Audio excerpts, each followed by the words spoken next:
1200 మంది బ్రిటిష్ అధికారులు 30 కోట్ల మంది భారతీయులని ఎలా లొంగదీసుకున్నారో మీకు తెలుసా? వినడానికి ఆశ్చర్యంగా ఉన్నా ఇది అక్షరాల నిజం. సైనికులతో కాదు, తుపాకులతో కాదు, వాళ్ళు ఉపయోగించిన ఒక మైండ్ గేమ్, ఒక అద్భుతమైన సిస్టమ్ మనల్ని మన దేశంలోనే బానిసలుగా మార్చేసింది. 1857 తిరుగుబాటు. ఆ రోజు మన వాళ్లు చూపించిన దెబ్బకి బ్రిటిష్ వాళ్లు గుండెల్లో రైళ్లు పరిగెత్తాయి.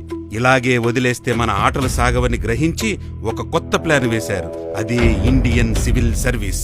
కేవలం 1200 మంది అధికారులతో ఒక్కొక్కరు 3 లక్షల మంది భారతీయులను కంట్రోల్ చేసేలా ఒక వ్యవస్థను సృష్టించారు.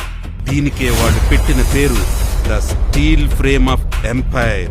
1835లో థామస్ మెకల్ ఒక ప్రతిపాదన తెచ్చాడు.